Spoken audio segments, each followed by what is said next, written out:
విజయవాడ పశ్చిమ నియోజకవర్గంలో గడప గడపకు ఎన్నికల ప్రచారంలో కేశినేని నాని కుమార్తె కేశినేని శ్వేత పాల్గొన్నారు. బయట ప్రాంతాల నుంచి వచ్చి తప్పుడు వాగ్దానాలు చేస్తున్నారని కూటమి నేతలపై మండిపడ్డారు. కేశినేని నాని విజయవాడను ఎంతో అభివృద్ధి చేశారంటున్న శ్వేతతో మా ప్రతినిధి ధనలక్ష్మి ఫేస్ టు ఫేస్.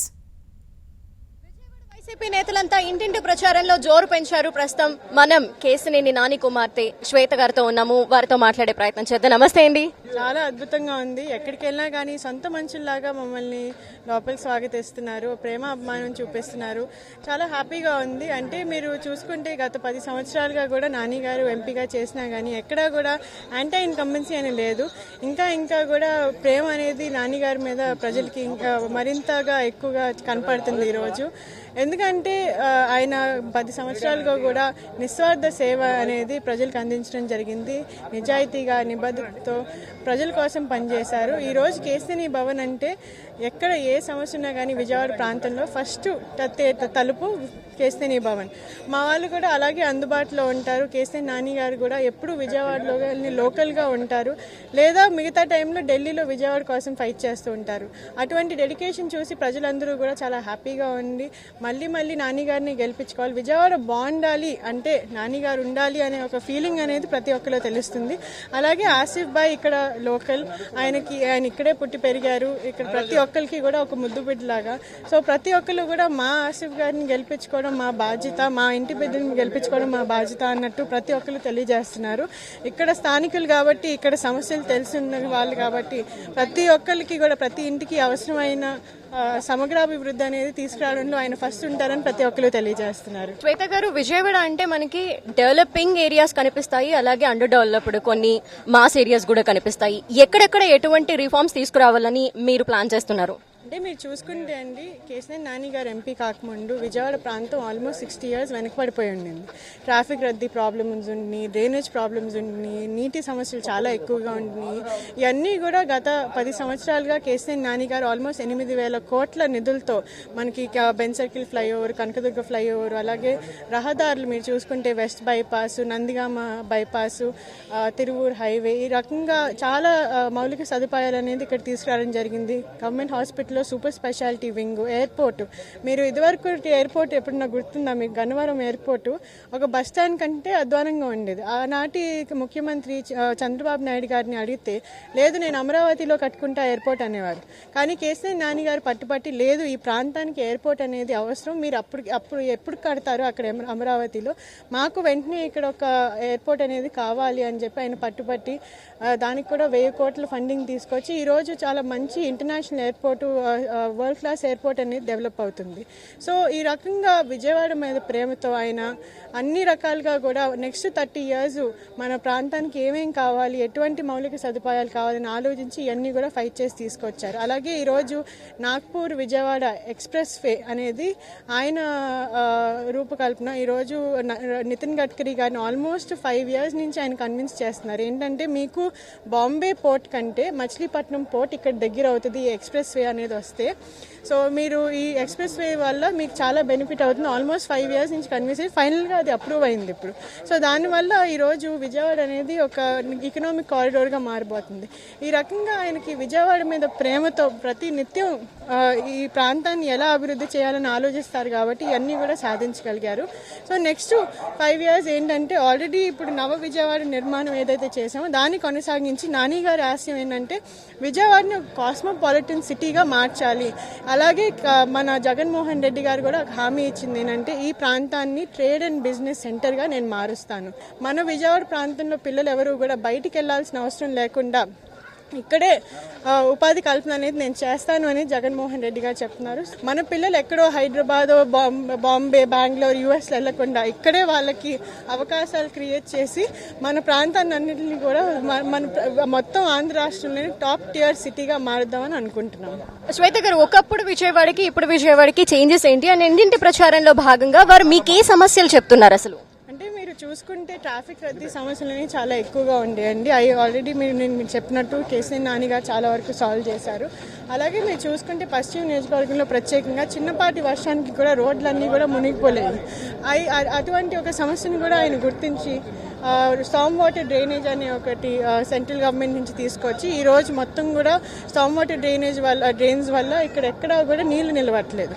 అలాగే మన వైఎస్ఆర్సీపీ ప్రభుత్వం తరపున ప్రతి డివిజన్లో కూడా రోడ్లు, సీసీ డ్రైన్స్, అలాగే వాటర్ సౌకర్యాలు ఇవన్నీ కూడా చేయడం జరిగింది. మీరు చూసుకుంటే ఆటోనగర్లో ఆల్మోస్ట్ 60 సంవత్సరాల నుంచి అక్కడ నీటి సమస్య ఉంది.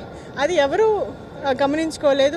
చాలా పాలకులు వచ్చారు, చాలా గవర్నమెంట్స్ వచ్చినాయి, కానీ ఎవరు కూడా దాన్ని పట్టించుకోరు. కేసీఆర్ నాని గారు ఫస్ట్ టైం దాన్ని గమనించి 6 లాక్ లీటర్ ట్యాంక్ని అక్కడ ఆటోనగర్కి ఆయన సొంత ఎంపీ లాజ్లో ఇచ్చి ఈరోజు 1,00,000 మంది కార్మికులకి ఆయన నీళ్లు ఇవ్వడం జరుగుతుంది. అలాగే మొత్తం గ్రామీణ ప్రాంతం మొత్తం ప్రతి విలేజ్కి, అలాగే ప్రతి మున్సిపాలిటీకి కూడా వాటర్ ట్యాంకర్లు ఇవ్వడం జరిగింది. ఏకొండూరులో వాటర్ ప్రాబ్లం అయింది, అక్కడ చాలా మినీ ఉద్యానం అంటారు దాన్ని. సో దానికి కూడా కృష్ణా వాటర్ని కనెక్ట్ చేయడానికి pipe line 50 crores worth of pipe line మంజూరు చేయడం జరిగింది. ఈ రకంగా ఏంటంటే మనకి ఇక్కడ విజయవాడ ప్రాంతంలో నీటి సమస్యలు, డ్రైనేజ్ సమస్యలు, అలాగే ఇటువంటి రోడ్స్ లాంటి మౌలిక సదుపాయాలు, ఇటువంటివన్నీ కూడా ఈ 5 సంవత్సరాల్లో వైఎస్ఆర్సీపీ గవర్నమెంట్, అలాగే 10 సంవత్సరాలుగా కేసీఆర్ నాని గారు కూడా ఎంతో కృషి చేసి ప్రజలకు అందించడం జరిగింది. సో నెక్స్ట్ ఏంటంటే ఇప్పుడు దాకా ఒక మంచి స్టేట్ దాకా తీసుకొచ్చిన విజయవాడ సిటీని నెక్స్ట్ ఒక కాస్మోపాలిటన్ సిటీగా, ఒక మోడర్న్ సిటీగా, ఒక మెట్రోపాలిటన్గా మార్చాలనేది మా కోరిక. సో మేము ఎప్పుడూ కూడా ఏంటంటే విజయవాడ మీద ఫోకస్. కేసీఆర్ నాని గారికి ఆయన యాక్చువల్గా చెప్పాలంటే ఆయన బ్యాక్గ్రౌండ్, ఆయన తండ్రి లేకుండా పెరిగారు. సో ఈ విజయవాడ ప్రజలే ఆయన్ని పెంచి పెద్ద చేశారు. ప్రత్యేకంగా ఆటోనగర్ ప్రజలు ఆయన ప్రతి సక్సెస్ వెనక ప్రతి మెట్టులో వాళ్ళు ఆయనతో పాటు భాగస్వామ్యులు అయ్యారు. సో అందుకని ఆయనకి ఈ ప్రాంతం అంటే ఒక పిచ్చి ప్రేమ ఉంటుంది. సో దానికోసం నేను ఏదైనా చేస్తాను, ఎంత దూరమైనా వెళ్తాననే ఒక ఫీలింగ్తో ఆయన ఉంటారు. సో ఇక్కడ మీరు చూసుకుంటే ప్రతిదీ కూడా ఇక్కడ ఒక పెద్ద కొడుకులాగా ఆయన నిలబడి ఎవరికి ఏ అవసరం ఉన్నాయి కానీ ఆయన దాని మీద పనిచేస్తూ, మరి కొండపల్లి బొమ్మలు చాలామంది మర్చిపోయారు కొండపల్లి బొమ్మల గురించి. సో ఆయన ఆ కళను మళ్ళీ రివైవ్ చేయాలి, ఆ క్రాఫ్ట్స్మెన్ని హెల్ప్ చేయాలి, ఆ భావంతో కొండపల్లి బొమ్మలకి ఈరోజు సొసైటీ బిల్డింగు, అలాగే వాళ్ళకి మార్కెటింగ్ టెక్నిక్స్ ఇవన్నీ నేర్పించడం, అలాగే టాటా ట్రస్ట్ని తీసుకొచ్చి 265 గ్రామాలని ఈరోజు దత్తత తీపించుకుని అక్కడ గ్రామీణ అభివృద్ధి కార్యక్రమాలు చేపిస్తూ హెల్త్ ఇన్సూరెన్స్ ప్రోగ్రాంలు పెట్టి ఇవన్నీ కూడా ఈ విజయవాడ ప్రాంతంలో ఎవరూ చేయని, నాట్ జస్ట్ సిటీ కానీ గ్రామీణ ప్రాంతాన్ని కూడా అలాగే చూసుకున్నారు. ఆయన కంటికి రెప్పలాగా ఈ విజయవాడని కాపాడుకుంటూ వచ్చారు. అలాగే యాంటీ సోషల్ ఎలిమెంట్స్ ఏదైతే ఉన్నాయో ఇక్కడ చాలా వరకు ఈ కాల్ మనీలు ఇవన్నీ కూడా ఆయన చాలా వరకు కంట్రోల్ చేయగలిగారు. సో అవన్నీ కూడా మీరు చూసుకుంటే ఈరోజు ప్రజలందరూ కూడా చాలా హ్యాపీగా ఉన్నారు. ఆయన పాలన చూసి ఇటువంటి వాళ్ళు ఉంటే మన విజయవాడ సేఫ్గా ఉంటుంది, సురక్షితంగా ఉంటుంది. అలాగే అభివృద్ధి అనేది కేసీఆర్ నాని గారితోనే సాధ్యం అని చెప్పి ప్రతి ఒక్కరు తెలియజేస్తున్నారు.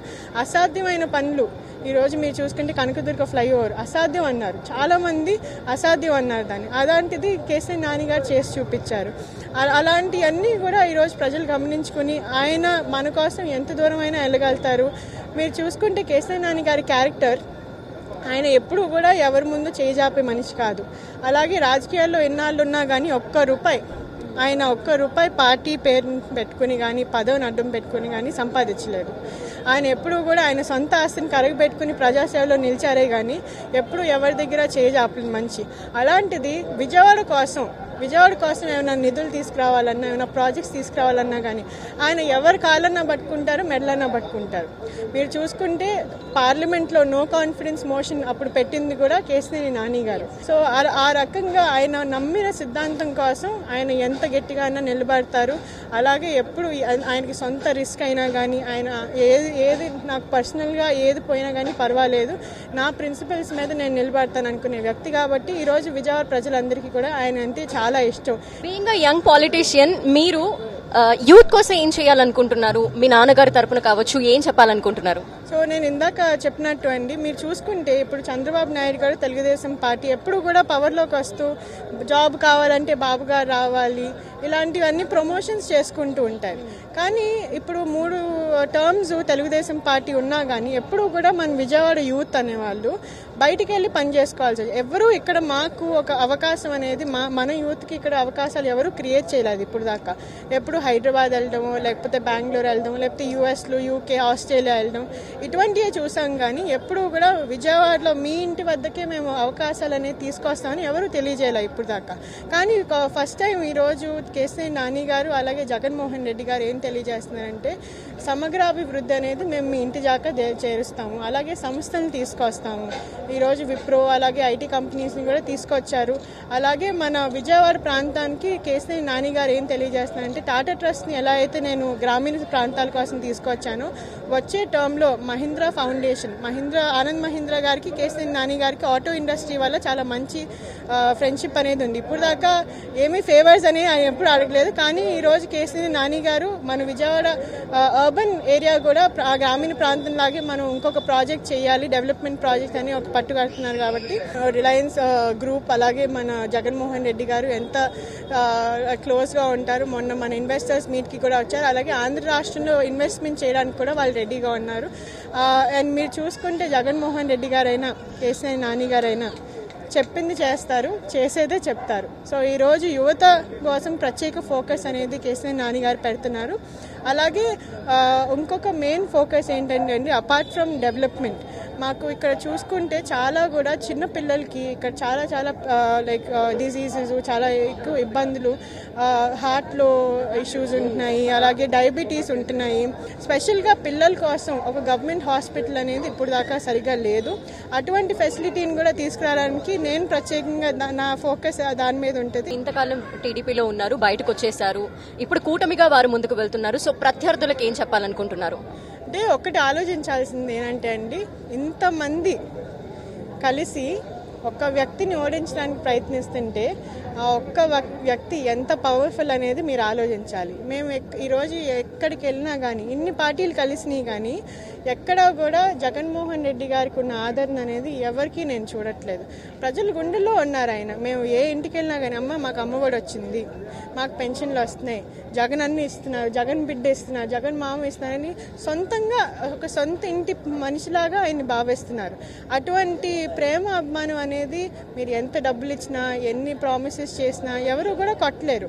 అలాగే మీరు చూసుకుంటే ఈ మూడు పార్టీలు కలిసింది కూడా వాళ్ళ అవసరాల కోసం కలిశారు. వాళ్ళు చెప్పింది కూడా అదే. పవన్ కళ్యాణ్ గారైనా లేకపోతే పురంధేశ్వరి గారైనా వీళ్ళందరూ కూడా మాట్లాడినప్పుడు వినండి, ఆయన్ని ఓడించడం కోసం ఈరోజు అవసరం ఉంది, ఆయన ఓడించాల్సిన అవసరం ఉంది, అందుకని మేము కలుస్తున్నాం అని. అంతేగాని వాళ్ళ ఐడియాలజీస్ ఏమి కలవలా. వాళ్ళు మొన్న 2014లో కలిశారు, తర్వాత విడిపోయారు. అప్పుడేమో లైక్ ఇద్దరు కూడా మాకు ద్రోహం చేశారంటే మాకు ద్రోహం చేశారన్నారు. చంద్రబాబు నాయుడు గారు వ్యక్తిగతంగా మోదీ గారిని మాట్లాడింది కూడా చాలా ఉంది. ఆయనకి ఫ్యామిలీ లేదని చెప్పి చాలా మాట్లాడారు. అసలు ఆయన ఎవరు అన్నట్టు క్వశ్చన్ చేయడం జరిగింది. మరి అప్పటికి ఇప్పటికి ఏంటి తేడా? అప్పుడు విడిపోయినప్పుడు మీరు స్పెషల్ స్టేటస్ ఇవ్వలేదని ఒక రీజన్ చెప్పారు. ఇంకోటేమో అమరావతికి 5 లక్షల కోట్లు నిధులు ఇవ్వట్లేదని ఇంకొకటి చెప్పారు. మరి ఇప్పుడు ఏం మారిందని చెప్పి మళ్ళీ కలిసారు. ఇప్పుడు ఏమన్నా మళ్ళీ స్పెషల్ కేటగిరీ స్టేటస్ ఇస్తామని వాళ్ళు ప్రామిస్ చేశారా? లేకపోతే అమరావతికి 5 లక్షల కోట్లు మేము ఇస్తామని ప్రామిస్ చేశారా? ఎటువంటి హామీలు మీకు ఇచ్చారు బీజేపీ అని మళ్ళీ వాళ్ళతో కలుస్తున్నారు. ఈరోజు మీ అవసరానికి కాకపోతే ఎందుకు కలుస్తున్నారు? Ideologically you are very different. So ఎంతమంది గుంపుగా వచ్చినా, ఎంతమంది ఎన్నిసార్లు జగన్నామ స్వర్ణం పలికినా కానీ ఈరోజు జగన్మోహన్ రెడ్డి గారు గెలుస్తారు. ప్రతి కమ్యూనిటీని కూడా ఒక ఉన్నత స్థానంలో తీసుకొని సామాజిక న్యాయం కోసం ఆయన పనిచేస్తున్నారు. అందుకే ప్రజలు ఆయన్ని ఈరోజు అంత అద్భుతంగా ఆదరించడం జరుగుతుంది.